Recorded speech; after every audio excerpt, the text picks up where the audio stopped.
The Marty and Laura Show is brought to you by Veterinary Village. With locations throughout Wisconsin, Veterinary Village is dedicated to enhancing the quality of animal and human lives today and into the future. All right, you guys, welcome to the Marty and Laura Show. I am Laura. And I'm Marty. This is I Marty. got it. Yeah.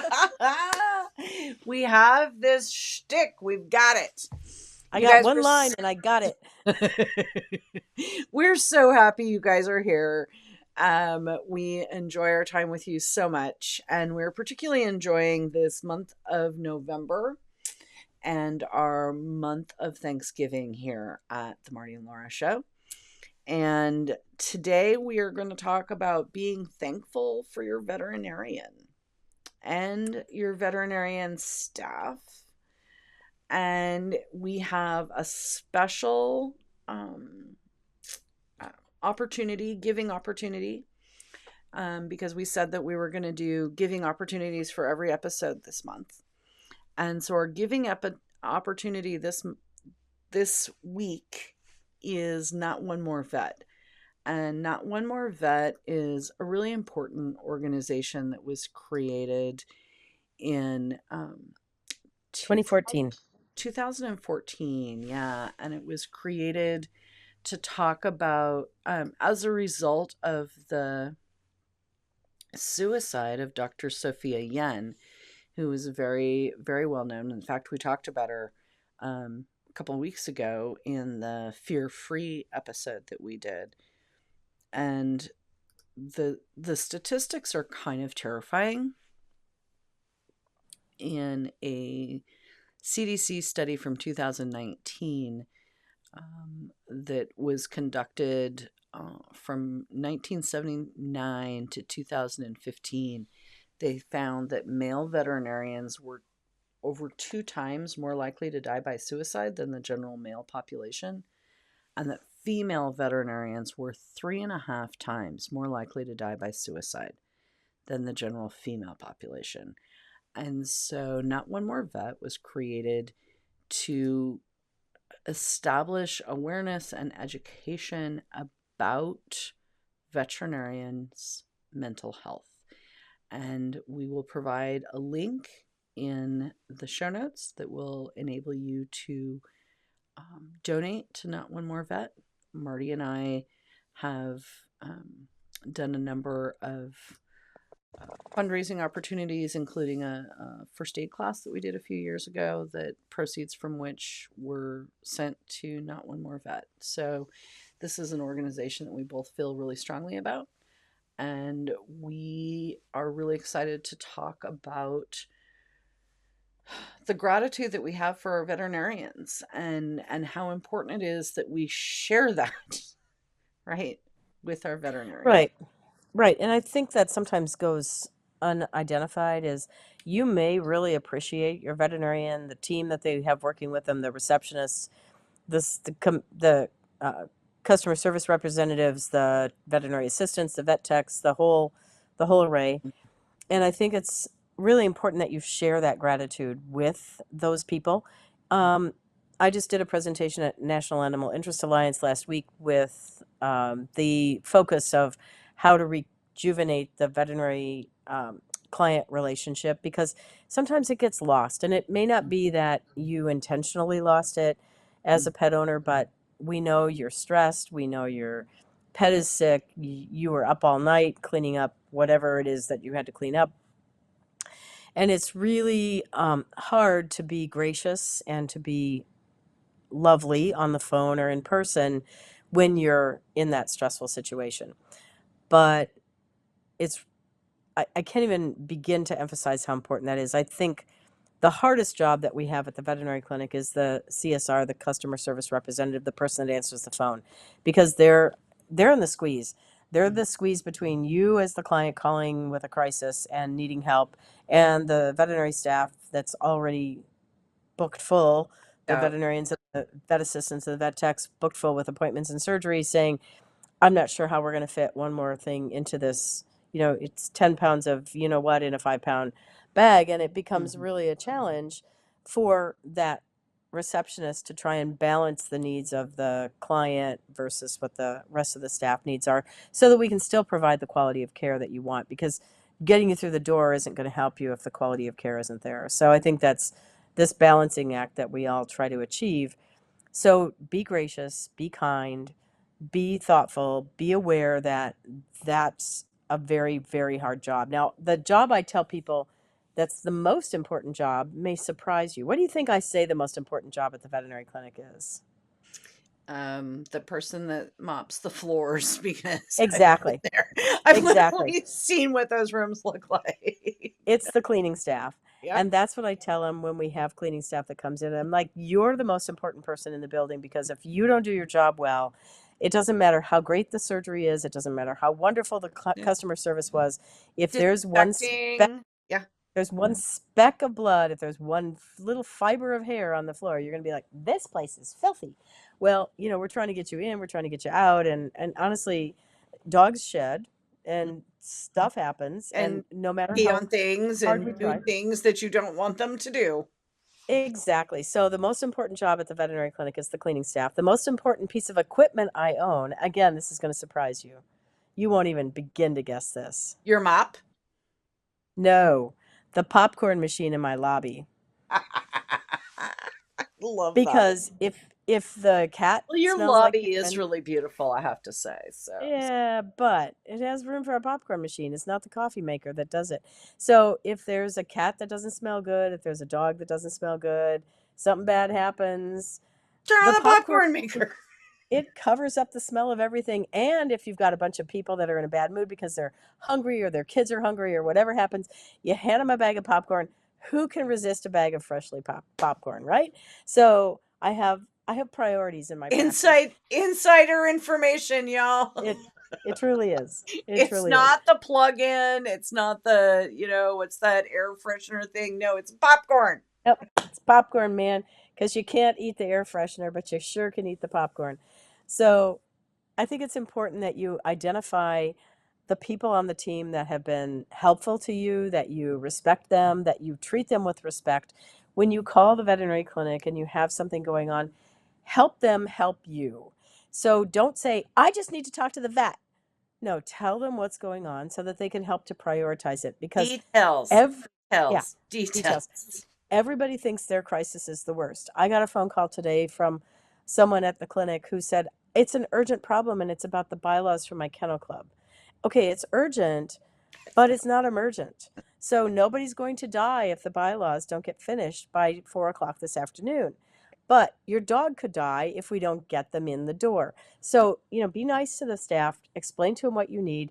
If they ask questions during the history on the phone or in person, answer the questions. Don't say, I'm just going to wait for the doctor. No, no, no, no, no. No, you need to be forthcoming. You need to share with them the information. You need to tell them what you need to have help with.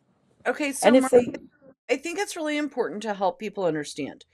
So when the person on the phone or the tech in the room before the doctor gets there, they're asking you questions. They're not asking you questions to kill time. They're asking you questions so that when you, the doctor, whoever the doctor is, comes in the room, they have a basis of knowledge with which yes, to go forward. Can you expand yes. on that some? Sure. And I'm going to tell you that, right or wrong, your veterinarian is already formulating a diagnosis and a plan before they walk into the room. Now, that oftentimes is adjusted as Mhm. the process goes along, and it should be adjusted once more information is found on the physical exam and all the other things. But I'm going to have, especially my young doctors, I typically can kind of shoot from the hip a little bit more than some of the younger ones can, but they're going to need a minute to say, okay, what could this be? What tests do I need to run? What am I going to find on a physical exam? What should I go look up on VIN before I walk into the room, so that before I walk in, I've got some knowledge base of what I'm going to talk about? Right. Instead of saying, you know what, I'll be right back. And it's okay to say, I'll be right back. It's okay to say, I don't know the answer to this as a veterinarian or a veterinary professional, but I know how to find the answer. is it's that's the bottom line, is can you figure out how to solve the problem? Mhm. Not do you know the solution without doing some, 5 minutes of reading Right. on the internet to figure out what you're doing. So be forthcoming enough that they can get a good history, that they can get a good idea of what's going on. If you can't do what they ask you to do, and that's okay, we all understand that there are financial limits, there are time limits. Mhm. If your dog doesn't let you put ear medication in their ear, tell us that before you leave so we can say, okay, if you can't put eardrops in, let's go to an oral medication. If you can't afford this treatment plan, let's come up with plan B and plan C. If you can't do some of these things, you need to be forthcoming enough with the veterinary team that they can readjust and figure out what we Mhm. can do to help the situation. If you can't afford something, there very well may be another alternative. It may not be the gold standard, Mhm. but that's okay. It's better to tell us at the front end than it is to find out 3 weeks later that you failed because we didn't adequately address the limitations. So be kind, be polite, be forthcoming, share all that information so that we can all align and come up with a treatment plan that works for you, your pet, and the veterinary clinic, because it doesn't do us any good without knowing that information. And I think one of the things that we encounter a lot is people who come to the clinic and they have a, pretty good sense of their dog, and they say to the veterinary staff, my ADR, right? My dog ain't doing right, right? Exactly. My That's a old that's school not a my diagnosis. old school veterinarians know exactly what I'm talking about when I say that. Yes, that's a But not description, not a everybody diagnosis. does. Yeah, exactly. And so I just give you my own personal story. My own owned very old Chihuahua had a very hard night and had a pretty bad start to her morning. And so when I contacted the staff at the veterinarian's office and I said, she's been on phenobarb, she's had seizures. I'm like, she had some kind of issue, right? So I go through the whole thing that she went through for the night and I say to them, and this morning she's still ADR and she won't eat her food. And so what does ADR mean to me? Ain't doing right. Versus what does that mean to you? So to Mm, me, ADR means the dog won't eat. Like this particular dog, if she's not eating, she's dying. Another dog that's not eating, you're like, whatever, it's normal. Right? So exactly. that level of being able to translate what isn't right in your head or in your heart and give the information in a useful manner to the veterinary staff, I think is a huge piece of this. Right. So I think having notes about what you've noticed is a good Mhm. idea so that when you get in with the veterinarian, you can be concise and effective and you don't forget any pieces of it. If they've had some kind of an adverse event to a certain medication or a certain food, those are important things to share. So if you can be prepared before the appointment and you come in with that knowledge and you Mhm. can share it efficiently, that's great. If you go off on these tangents that take us 20 minutes to, like, we kind of rein you back in and say, okay, wait a minute, what? Okay, so tell me what you're here for and tell me what your goals are. Those are hard things for a veterinarian to actually say to you. But I do occasionally say it to a client that's sort of bouncing around the room and I'm like, "Okay, stop. What's your goal? Like tell me what your goal is because I need to develop a plan that meets your needs." And at the end of the appointment, I typically will say, "Did I meet your needs? Have I addressed all the concerns that you have?" Mhm. And if you feel like you're not getting that from your veterinary staff, that may be that you need to find a better way to communicate with them, or you may need to find a different team to communicate with, because those are really important things for you to understand. Mhm. So be clear, be concise, be nice, but be really clear about what you need and what you've noticed. It's fascinating to me that, and this bothers the staff a lot, but it happens every day, is the staff will go in the room, ask a series of questions, they get the answers, they come out, they tell the veterinarian, and now we have AI that can also summarize that into this really neat little package so that the vet Mhm. can, instead of listening to this long tale, it's 3 sentences of what's going on. And then we go in the room and we ask the same questions. Oftentimes, the vet may ask the exact same question, but maybe a slightly different way. than the staff member did, and they get a different answer. And the staff looks at me like, that's not what they told me. And I'm like, it's okay. Two things happen. One is they're going to give me a different story because I am who I am. And two, I mean, just the veterinarian as relationship. And Right. the other is they've had a few minutes to think about it. And they may have realized or Oh. talked to somebody else in the meantime. I mean, I went in the room one time many years ago with a client, a man and his daughter, and they were there with their vomiting Sheltie. And I said to them, "So has she had anything out of the ordinary to eat?" And the dad says, "Well, we run a catering business, and when we were done, there was some leftover scalloped potatoes and ham, and so we gave them to her." And the daughter looks at him and goes, "What?" And he goes, "What?" And she said, "You gave her scalloped potatoes and ham?" And he goes, "Yeah." And she said, "Well, so did I." Okay, well, nobody knew in the whole household that this dog had gotten not just one generous helping, Right. but two generous helpings. And of course, she ended up with pancreatitis from as a result. So sometimes the answer being different isn't anybody's fault. It's simply that more information has been gathered during that time period. Mhm. So the staff always feels kind of put out that the client didn't share with them the accurate information. But sometimes those pieces just don't all fall into place until you get into the room. And it can take a lot of detective work because dogs can't come in and they can't talk to us. Cats don't give us a history. The history and the physical exam are the only thing that we have to go on during this appointment to really establish what the problem is. So the dog can't tell us, the cat can't tell us, the client has to give us the best history that we can, and then we take it from there with a physical exam. And that's a lot of information to gather. And when we look at the human side, for instance, my mother at one point had 9 doctors taking care of her because she was 85 years old and had cancer and had lung disease and had all this stuff. And so there were a lot of these things going on. Right. But at one point, I was at the office visit with her physician, and the doctor walked to the room, never took his hand off of the doorknob, and walked into the room and never touched her. And so I'm like, okay, I do physical exams on every patient that will let me. Now, there's a few that don't let me without causing great bodily harm to everyone involved. So we have to make do.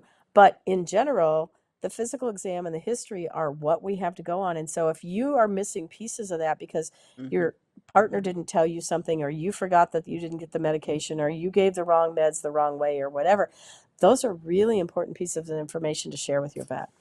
Doggett simplifies the puppy buying journey by connecting families with the perfect breed and responsible, health-verified breeders. They are the only breeder marketplace that verifies health clearances and responsible breeding practices. Through their personalized puppy matcher tool and matchmaker services, they educate and guide buyers every step of the way, ensuring a seamless process and a perfect match for their lifestyle. From initial breed consultation to introductions with top breeders, Doggett makes responsible puppy ownership easy and stress-free. So the things that I have encountered in my own life, oh, you didn't tell me that she didn't get her meds last night. Oh, I noticed that she's a little punky this morning. Well, what does punky mean to you? Right. Right? And so part of that is the relationship you have with the veterinarian, right? Part of that, I think, is from the client's perspective. When you have a problem with your pet, you're not just going in for vaccines and flea treatment, right? You've got a problem. It is, in my opinion, as the client, incumbent upon me to have noticed as many things as I can about my pet. And Mm-hmm. even if it means I have to write them down so Yeah. that I can clearly communicate those to the veterinary staff and to the veterinarian, that's my job. And Yes. I, as the pet owner, see more, understand more, feel like if you have a dog, knowing the difference between the dog that eats and the dog that doesn't eat can be literally life and death, right? Right. If you have a dog that never doesn't eat and it doesn't eat that morning, it's dying and it needs to go to the veterinarian, and that needs to be the most important thing they hear. Right. Right. And so those are the things that you really need to pull together before you go in. Some veterinary clinics are now sending out jot forms in advance so that you can give them some Uh, history. mm, If they don't, that's okay. And like on our website, we have a symptom checker. We mm, can put in, mm, symptoms of the pet, dog or cat, all these mm, other symptoms. mm, Is this serious enough that I need to go in and triage the mm, patient in the mm, middle of the mm, night, or am I mm. okay to wait until morning? Um, That is Chat fantastic. GPT. Yeah, and it's all AI driven. Chat Mhm, GTP, that all does that mhm, kind of thing too. So, you can put some symptoms in, and that can help you make some decisions on, is this urgent enough that I need to go in, or is this something that can wait until tomorrow morning? mhm. And there's so many variables to it that, we can't just stand here on this podcast and give them everything. But, Right. don't hesitate to use some of those tools, but also don't go in and say, okay, so I printed this off because this is what my dog has. And you've picked out some disease that, like, I've seen once in Definitely 44 the years dog in don't practice. have. Yeah, it's pretty unlikely that your dog has that. But it's still important that you come in with a cohesive history, and that you don't go off the rails, and you don't, so try to consolidate it. If there's somebody at home that has more information that you have at work or wherever, but they can't come to the office visit, okay, set it up so that they can call in and they Mhm, can be part of that conversation. Or if you know that you're going to have to explain everything 3 times when you get home, we have AI that generates all that information at the appointment, and I can send mhm, home a really nice report. But I need to have a way to communicate with that person that has the information. So if your spouse is on oxygen and they can't come with you, or they're at work and they can't get out of the meeting or whatever, put them on the phone with us so that we can get as comprehensive of a history as we can. mhm, And then they can be on the exam. If you want to FaceTime with us, if you want to Zoom with us, cool. You can watch all the things that I'm doing and we can have a conversation. How do you medicate the ear? Let's do a Zoom call and we'll talk about those things. So we have all these tools now. So don't hesitate to use them. But like I said, don't walk in with this far out weird exotic disease. Like I'm treating one dog with Chagas disease. Like this is the only dog that's ever been seen in Wisconsin with Chagas. So it's pretty rare, but we know it's happening because we know where the dog came from. right. So don't assume that you know more than your veterinarian. Don't assume that Google and AI know more than your veterinarian, but Yes. do use that as a tool so That's that why you we can have the walk Marty in. and Laura show, because Exactly. we're here Exactly. to help you. And I think, from the client perspective, it can be frustrating when you make an appointment and you have to wait, or you make an appointment and things are crazy in the front office when you get there, or all of those things are frustrating for everybody. They're frustrating Yes, for they are. you, they're frustrating for the staff. And the thing that I find in today's society is everybody just thinks that the right answer to everything is to just throw down. And that's Yeah. just not the right answer to anything. No, it doesn't end well. So, you have to be accepting of the fact that, and I say this to clients when I need to, is yes, I know you're scheduled for a vaccination. Yes, I know we're running 30 minutes behind. Yes, I understand all those things are happening, and in your world, that's a problem. But the person ahead of you didn't realize that when they walked through the door, that we were going to find the dog was bleeding from its spleen, or was, Right. had just developed cancer, or, whatever it happens to be. And that crisis unfortunately put us behind. And no matter how hard your veterinary clinic tries to schedule 4 cushions in the schedule, Mhm. there's always something that comes up. On Monday, I started at 7 in the morning. I finished at 9 o'clock Monday night. I was in a 14-hour surgery day because we had extra procedures that got added on. We had extra things on the same patient that got added on. You get into the dental cleaning and you realize that you're into something that's more complicated than you thought. And then we have the dog that comes in at 5:30 at night with a dystocia and needs a C-section. So yeah, those things happen. And the reality is, A, aren't you glad it's not you that's in that crisis? And B, if it were you in that crisis, I'm going to tell you, my staff would drop everything and they would take care of your pet first. And I look at some of my clients and say, and that's exactly what happened the last time you were here. You were the crisis. And they go, you're right. I'll just quietly sit here and wait, or I'll Well, reschedule. and I It'll be think fine. I think too, and I know we've mentioned this on other podcasts. I know this is, some of you are going to feel like this is repetitive, but I feel it really strong urge to make sure that people hear this. If you're there at 9 o'clock in the morning for your vaccines and your heartworm and whatever, and there's a crisis, and the staff comes to you and says, listen, it's going to be 2 hours before we can get to you, it's okay to say, hey, I'll come back next week. Yeah. It's Let's just okay. reschedule. And Yeah. I'm that not is, mad. nobody's offended by that. No, I'm not mad. I'm not upset. If it's more convenient for me to come back, I'll just do that and then come back.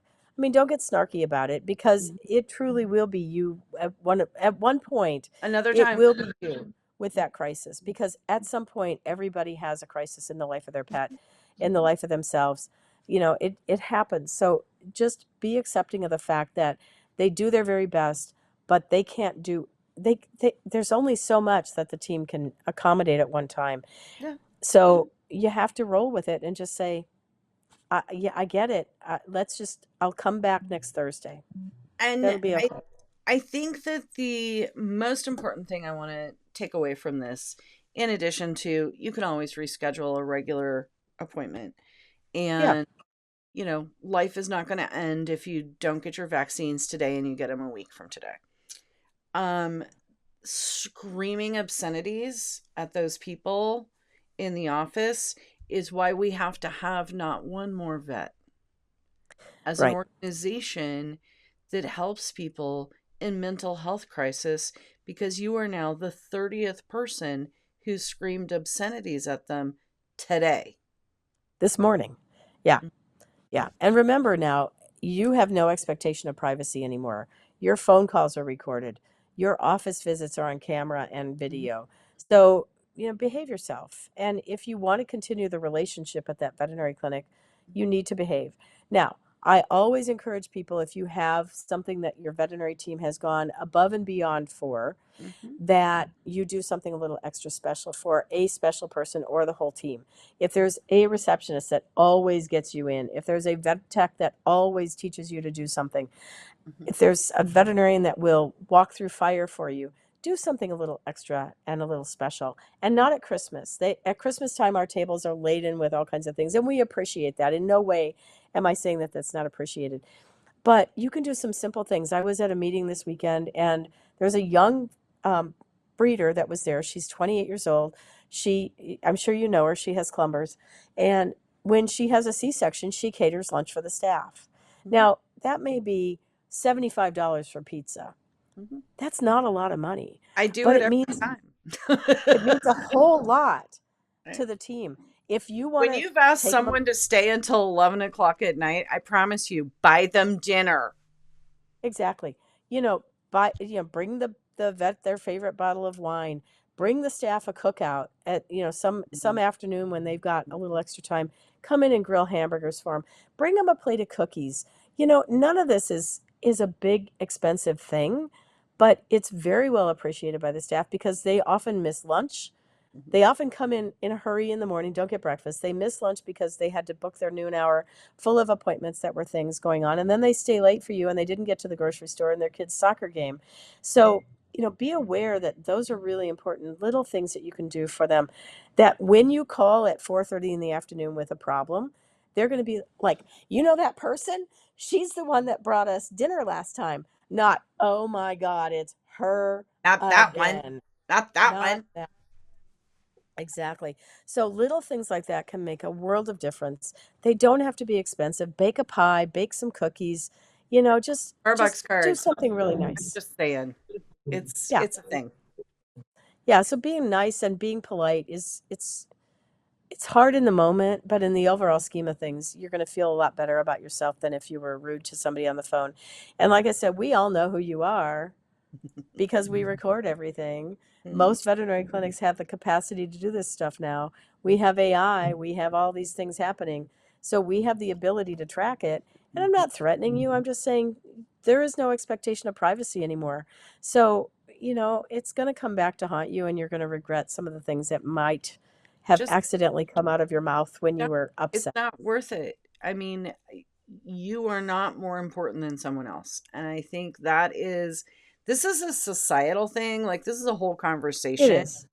It is an entirely separate conversation that isn't just about veterinarians and Exactly. veterinarian staff and clients. It is that your right to whatever ends the minute your fist hits my nose. And I think that that is something that we have really lost track of in our society, and I would Right. love for us to regain it. Right. But when we have to triage cases and make decisions about what has to happen first, it's not that we don't think you're important, it's that somebody else is in a bigger crisis than you are. So, just be thoughtful and be aware of that, and develop the relationships that allow, if you did have a really bad day, that you can go back and make an apology because you have a track record of being overall a really good person and you just had a meltdown that moment.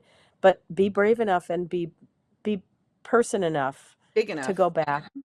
and make the apology that it takes, because you may not really want to burn that bridge. Maybe you do, and maybe that's best for everybody. But if you didn't really mean to burn that bridge, man up and just make it right, because it's it's really important. When I walk into an exam room with a client that I see 3 times a week, it's really easy for me to give them good care because I don't have to go through the whole, this is who I am, this is who you are, this is what your expectations are, this is how I think you think.